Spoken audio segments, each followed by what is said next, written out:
Our communities, with our strength, with everything we have that we know, with real American values, for our democracy, against fear and hate, for those values that we hold dear, and for our community, we are coming together. We will come together, and we will be stronger as we forge a path for America that is forward, not backward.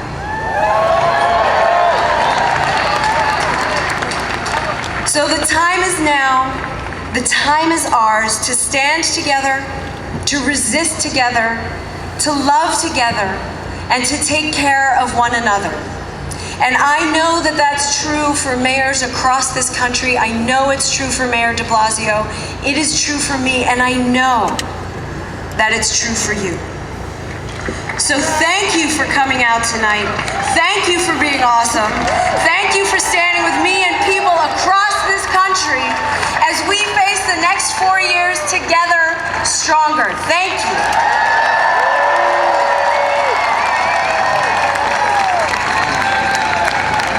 And here it is my incredible honor to introduce a fellow Midwesterner, just a little bit, really near Minnesota, also starts with an MI, Michigan.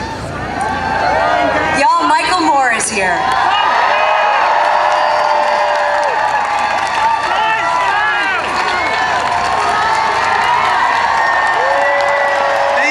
Thank you, Mayor Hodges. Thank you, Minnesota.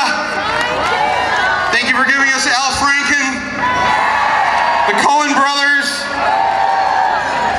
Garrison Keillor, F. Scott Fitzgerald. Okay, enough about Minnesota. New York! Thank you for giving us Donald J. Trump. Now, first the bad news. I know. As bad as we think it's going to be worse. That's the truth, my friends. I'm sorry to have to begin on such a depressing note, but here is the good news. The good news is there's more of us than there are of them. That's the good news. She not only won by 3 million more votes, there's another 7 million who voted Green or Libertarian. They also didn't want Donald J. Trump. That's more than 10 million voters that said no to Donald J. Trump. What Mr. De Niro said about this great city and how sad it is that this man represents not just the city now, but the country. He does not rule with a mandate. There is no mandate. Keep this in mind in your moments of despair. You are not alone. We are the majority. We are the majority. Don't give up. I won't give up. Don't give up. Don't give up. No. No. No. See, you will appreciate that. Wow, this is an incredible crowd here. You can't see, but they're still trying to get in from Columbus Circle. It's packed back there. They're pushing them over to Broadway to go all the way down to come in from the back.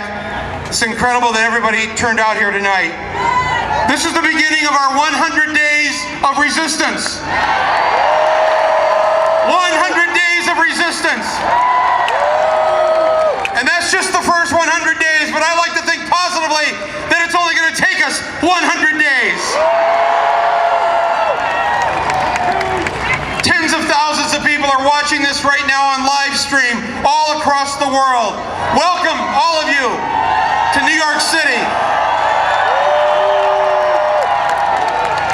I want you to get out your devices, whatever you're carrying. If you're at home, Go to 100daysofresistance.org. And there you can sign up, and we are going to have missions and different things we're going to be doing here in these first 3 months. Everybody, there's lots of groups, lots of people involved, whether you're a group or an individual. Everybody has to commit to doing something every single day now. Every single day. You don't have to quit your job. You don't have to drop out of school. It's just something very small you have to do. Every day, you have to contact your member of Congress or one of your 2 senators. Every day. It takes 3 minutes. Wake up, brush teeth, make coffee, contact Congress. That's the new morning routine.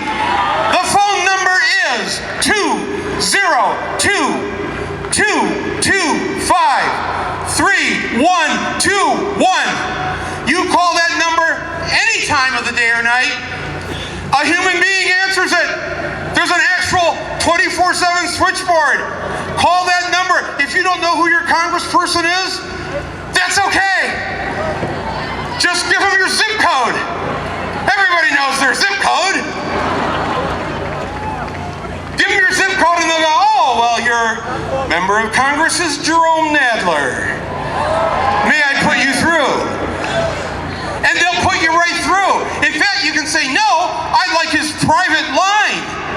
Can I have a direct number? They will give you the direct number. Each of you have 1 representative and 2 senators. They only work 3 days of the week, Tuesday to Thursday. If you can't do it all 5 days on those 3 days, call your rep one day, call your senator the next day, and call your other senator the next day. And every day we'll be posting what we need to be pushing for. We need to stop Rick Perry. We need to stop Betsy DeVos right now. I know her from Michigan. She's helped to destroy our public schools. Who here promises to call Congress every day or at least 3 days a week? Who's going to do it? What's the number again? 202-225-3121. You're paying for the phone. You might as well use it.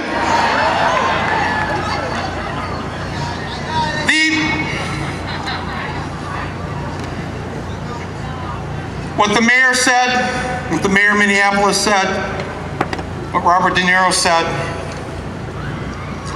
it's all so important. This is not a night of rhetoric. We're not up here spouting cliches tonight. We're saying this is a time for action, and we will put ourselves on the line for that. When the immigration authorities come to take people from New York away,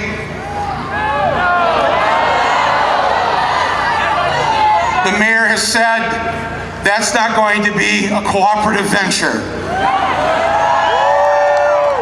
So if they decide to send the feds in anyways, we have to do something about it. I'm sorry to have to put this out there, but it's not just going to be about coming to demonstrations like this. We're going to have to put ourselves on the line. I'm sorry to say this. We're in a very dangerous moment in history where a malignant narcissist and a sociopath is in the Oval Office. This is a very dangerous moment. So when they come to New York to take our Mexican neighbors out of here, who's willing to stand in front of the George Washington Bridge and say, not unless you go through me? Who's willing to do that? Peacefully and non-violently. Who will stand at the Lincoln Tunnel or the Holland Tunnel and say, no, no, this is the United States of America. No.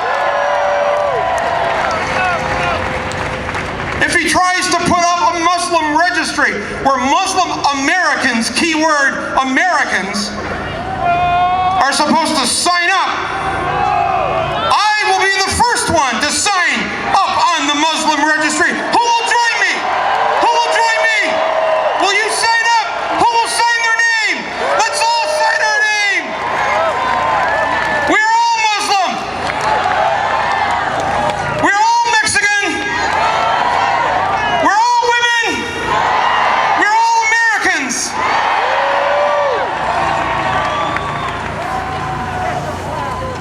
Yes, and we're all gay. And lesbian. And bisexual and transgender, and goddammit, we're all queer too.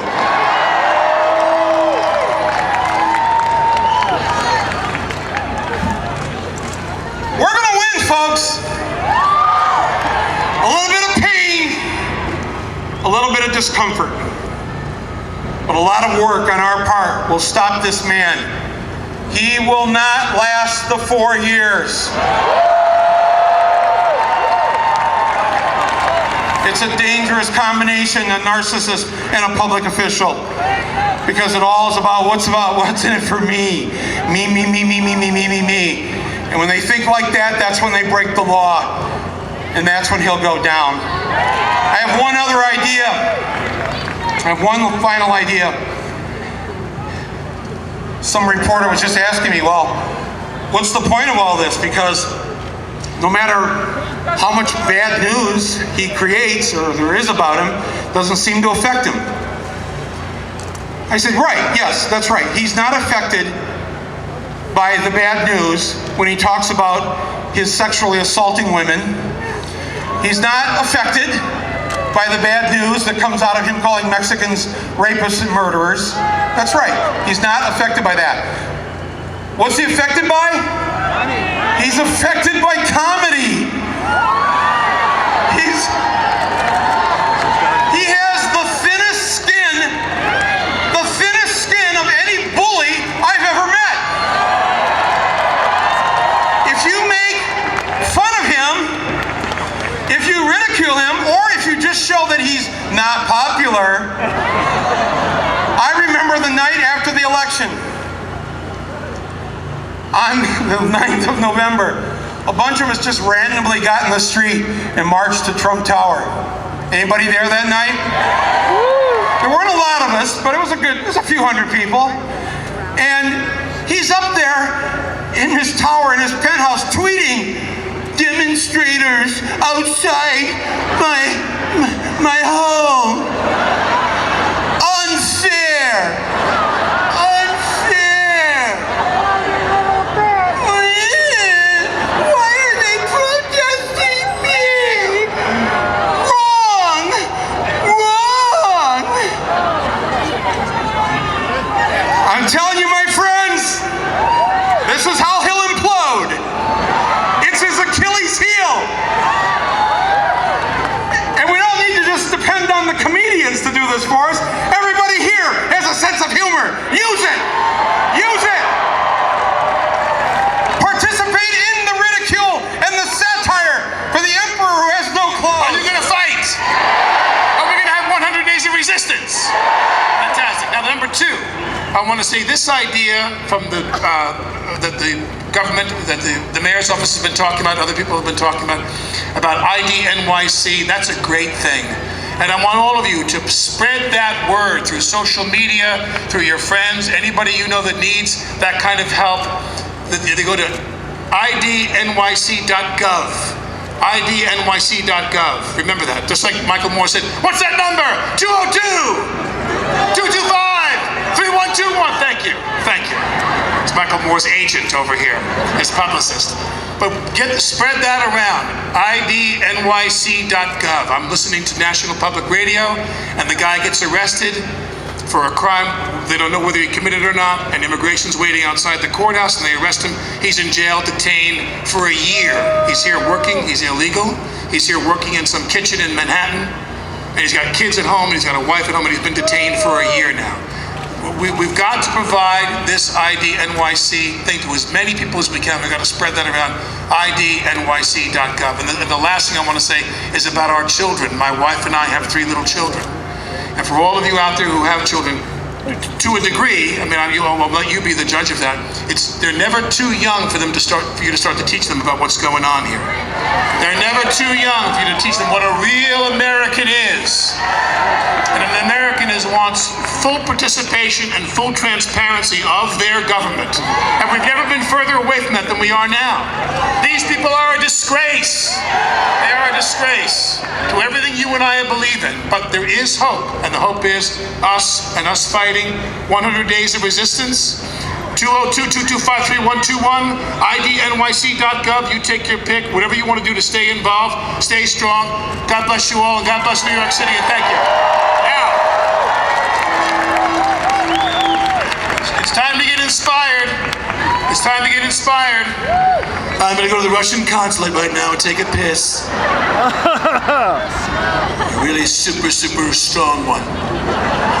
But before I do that, it's time to get inspired. I'm going to bring up one of the most inspirational New Yorkers I've ever met in my lifetime, the Reverend Al Sharpton.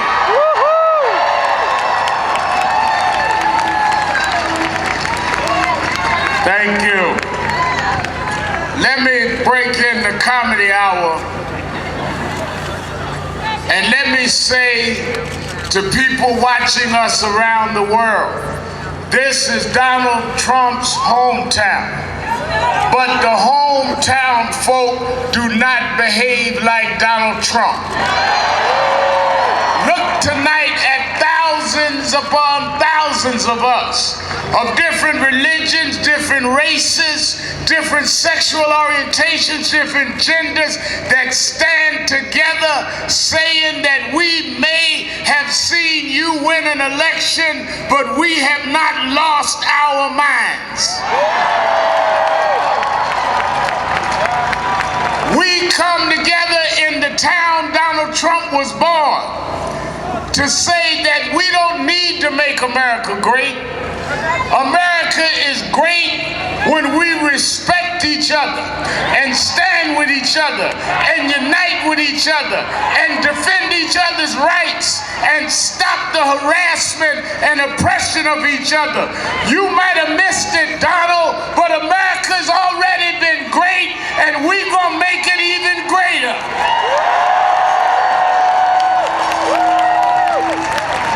Tomorrow, as the mayor has said, who's leading us tonight, President Barack Obama will leave the White House. But we are going to make sure that health care doesn't leave with him, that LGBT rights doesn't leave with him, that rights of criminal justice reform doesn't leave with him, that rights of blacks and rights of Latinos and rights of immigrants and gender rights doesn't leave with him. Nobody donated us those rights. We fought for those rights, and we're going to keep those rights because we're going to keep on fighting.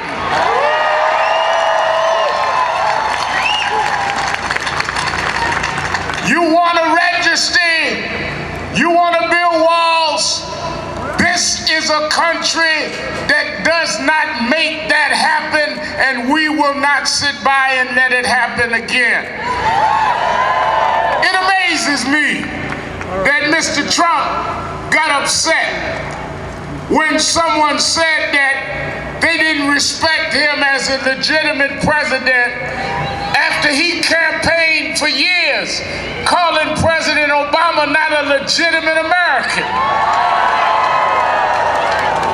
Your politics started by trying to delegitimize the sitting president's nationality.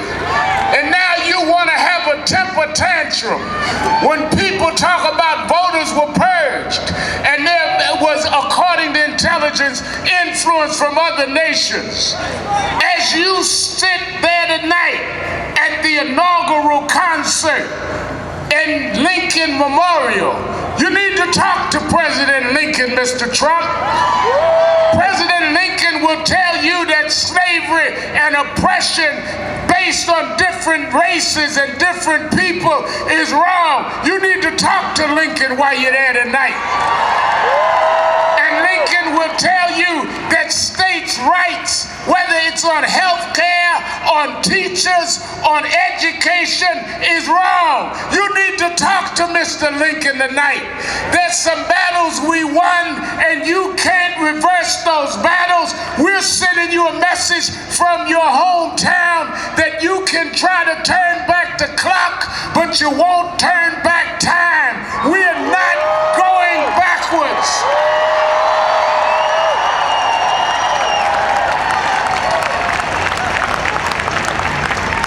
tomorrow at high noon, Donald Trump is scheduled to put his hand on a Bible and be sworn in the 45th president.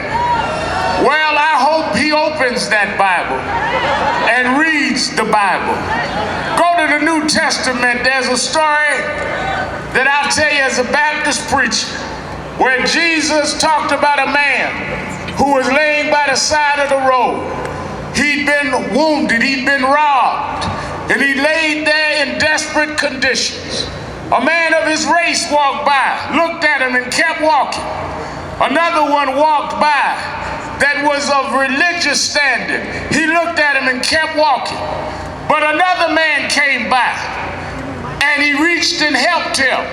He didn't ask him what his race was. He didn't ask him what his gender was. He didn't ask him if he was transsexual. He didn't ask him where nation he was born in. He helped him. What makes a good Samaritan, Mr. Trump, and a good American is when we lift each other up rather than beat each other down. We come to lift the nation up tonight. So we say, they're saying that there was hackers that hacked all over the country during the election. Well, I made it easy. I brought my smartphone. Hack this tonight. We're gonna love, not hate. Hack this tonight. We're gonna stand united, not divided. Hack this tonight. There'll be 100 days of resistance. Hack this tonight. Voter rights won't stop. LGBT rights won't stop. We will not stop. We will not go back. You can hack a message and tell the world that the election is over, but the movement has just begun.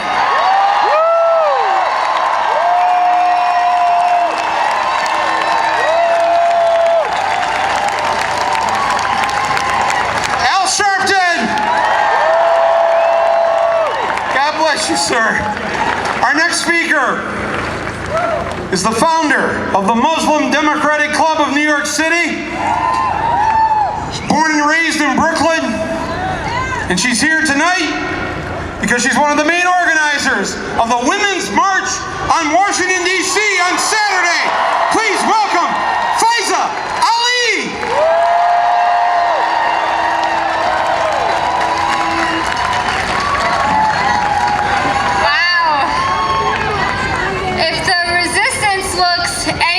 What's before me right now, I think New York City, we're gonna be all right.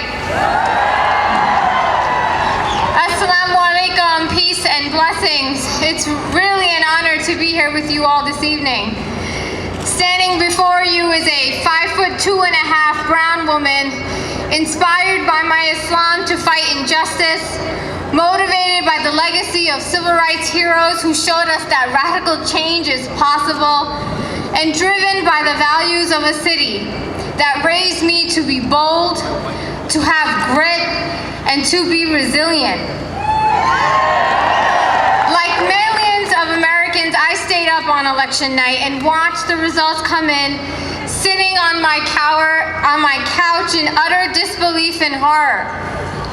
For 18 months, Donald Trump used his campaign to wage a war on immigrants, blacks, the LGBTQ community, the disabled, Muslims, and women. Trump called for a ban on Muslims entering the country, surveillance and closure of mosques, and proposed a Muslim registry. This is not normal. On November 9th, Muslim kids and families across the country woke up to a president-elect who, while on the campaign trail, said, quote, "Islam hates us." This is not normal. You know, it's really unsettling. Trump campaigned for an America that had no place for me and my community. And here we are on the eve of his inauguration. Not only are Muslim Americans fearful of losing their freedoms and our basic rights, but we're fearful for our physical safety. The The 2016 election was one of the worst examples of mainstreaming Islamophobia, white supremacy, and hate speech. This is not normal. You know, each hour and every minute that we're getting closer to January 20th, for me, the struggle comes into greater focus, and the role that each and every one of us have to play becomes clear. Like the speakers before me said, we have to be ready to fight. We have to stand united. We must refuse to normalize bigotry and hate, which has been the incoming administration's hallmark and rise to power. We must be ready to reject Trump's fascist agenda and resist every appointment, every policy, every single proposal that institutionalizes Islamophobia or is a threat to our values. We need to be intentional. Now, this is the organizer in me. We need to be intentional about engaging our community and building community. Organizing is about building radical relationships that are grounded in love and justice. And power rests in those relationships. So if we want to build a resistance, we have to go to the basics of organizing. I'll end with this. Sisters and brothers, we are stronger when we show up for each other. So whether it's a Muslim registry or ban, mass deportation of undocumented communities, threats to Black lives, or attacks on our healthcare and Planned Parenthood, we have to stand up and we have to fight back together.